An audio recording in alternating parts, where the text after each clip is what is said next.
Hello, everyone, and welcome back. Today we're looking at the Klingon D7. Um, Looking at the Decipher book here, which is where I've been kind of getting some of my readings from. The D7 and later the Katang class formed the backbone of the Imperial Klingon Defense Force for much of the 23rd and early 24th centuries. The long range ship designed to project Klingon power throughout the Beta Quadrant and beyond, the D7 incorporates a solid design with uh, or- or- overwhelming firepower. Uh, it is intended for long term deep space exploration and conquest and performs missions as varied as sector patrol, reconnaissance, convoy, escort, and invasion.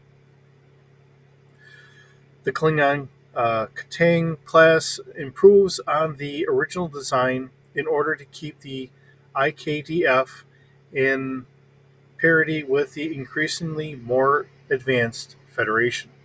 So, originally we see this as the D7, and later on they were kind of using the same model over for the Katang uh, class battle cruiser. So, as we look at it here, in our D6 version of Star Trek slash Star Wars. Um, I, I saw this and I got to give credit to the people who came up with this for D6 Holocron. Uh, the name is deadly. Uh, all right, so we are looking at the craft being a Klingon Empire D7 class battle cruiser. This is a cruiser slash scout, capital scale, of course. Length is 209 meters, and its mass is roughly about 436,000 metric tons. It is a ship size class 5. Let's see, we do have an autopilot on this for a 2D plus 1. The crew is roughly about 400, with a skeleton crew of about 40 can operate this with a plus 10 to our rolls. Passengers, we can haul about 300 or 135 troops. Cargo capacity is about 3,000 metric tons. Consumables, we have enough for about a year. Warp drive is going to be a 5, a 6, and a 7.5 max. So I would put this on par with the original, or with the Constitution class. So in that regard, I'm going to quick sneak on over here. Let's see, I've done this before. I'm going to put or do a copy and a paste here as we get over. All right, so our warp drive, I'm going to add it here. Um, Paste that in. And then this part I don't need. There we are. Okay. Um, just trying to keep everything on par. Like I said, I have the love of the game. I want to see whether I throw this into Star Trek or keep it in or whether I want to keep it in Star Trek or throw it in with the Star Wars universe or whatever. I've mentioned before, I'd love to have a big mashup where we see all this stuff working hand in hand. So um, that's just me being my silly self. Okay, so of course we have a nav computer. Maneuverability is a 1D. So I think that makes it right on par with the original Constitution class. Um, let's see, we have a space of 7.5, a hull of 2D plus 1, so not the most robust in comparison to our Star Wars vessels. Shields is only a plus 2. But now keep in mind, when we look at all this stuff, and I said this earlier on, the reason why I did the Constitution, then our NX-01, and then our Galaxy class. And I think what we're seeing here is really we put our Galaxy class as our standard because I'm going to be honest, a lot of the people that were probably watching all this stuff grew up watching The Next Generation. So now the next generation Enterprise, the Galaxy class, is going to be the standard that everything else is going to be based off of. So if you're going to say something is older, it means that whatever we have for our Galaxy class, it can't exceed that. It needs to be less than that. So that's why we have only a shields of +2. Okay? It's not trying to bash any of this stuff or anything else. It's just saying you have to come up with a standard somewhere, and then we can either say this is upgraded from there or it's downgraded because it's older tech or whatever the case may be.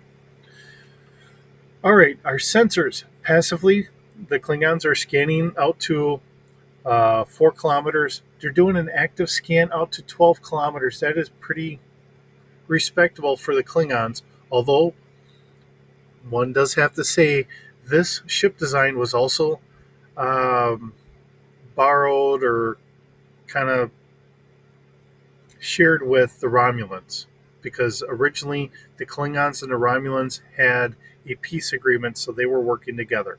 So it might have been the Romulans that came up with their sensor packet, and I'm just throwing that out there.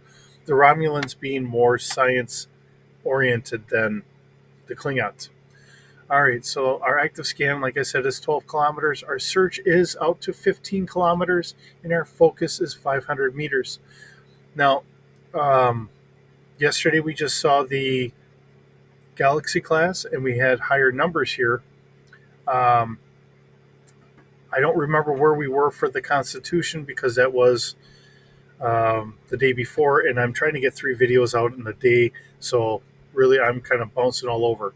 Um, So it is what it is. Now, we do have a little notice here. For cloaking device, while cloaked, a plus 2D plus 1 difficulty to detect the ship. The D7s did not have a cloak prior to 2257. So depending on when you're playing, whatever time frame, do keep that in mind. All right, so weapons. We have 3 Type 5, if I can only read Roman numerals this morning, 3 Type 5 disruptors. They have a fire arc of 120 degrees. Typically, they're forward facing. Klingons loved, uh, they did not like retreating, so everything was pretty much forward facing. Crew of 1, fire control is only a +2.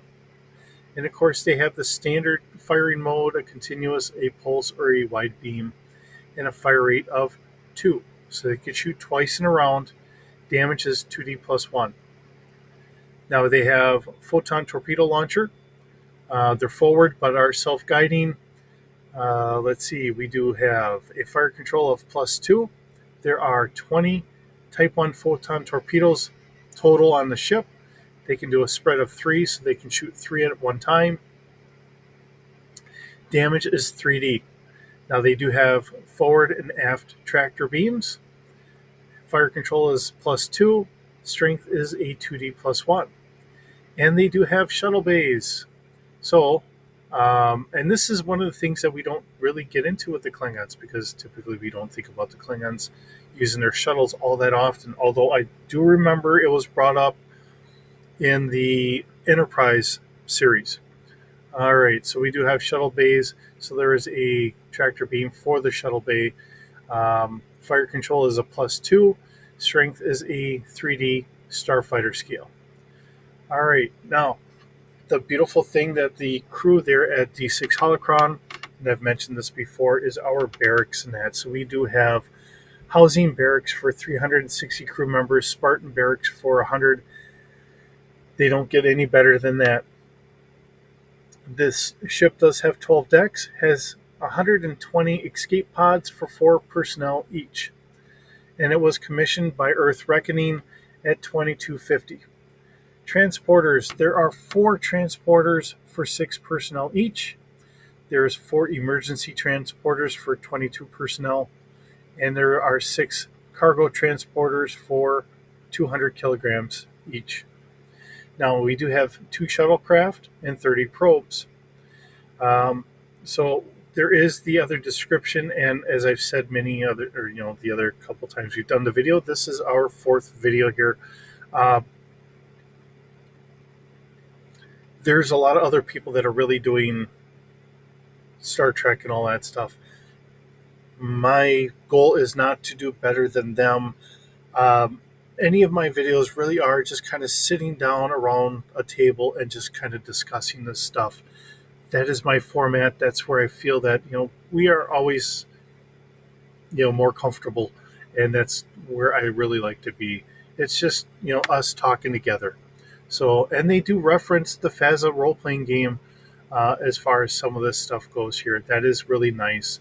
Um, and this comes from Memory Alpha for the D6, or D7, and Memory Beta for the D7. Um, and I've said it before. When we get to the point where I'm finding the old Faza ships, because they have like a D7, but it only has one warp nullicell. Um, this comes around because we had all those years where we did not have any extra creative content coming out for Star Trek. So Faza took it upon themselves to come up with their own creations, and we do get a lot of single warp cell or warp nodule creations on the Federation, the Romulan, the Klingon aspects. When I do find those, and we do have some of those, I will most likely have. I might just try and do a copy paste and change things up from what D6 Holocron. Otherwise, if I was to show you how I normally do them, it is very bare bones and basic. I don't have all the extra flavor that they throw in here and the like. I just keep it basic enough for what I'm running and the crew that are, the guys that I'm gaming with. So, with that, thank you so very much for joining me. Hope you have a wonderful day. We'll see you in the next video.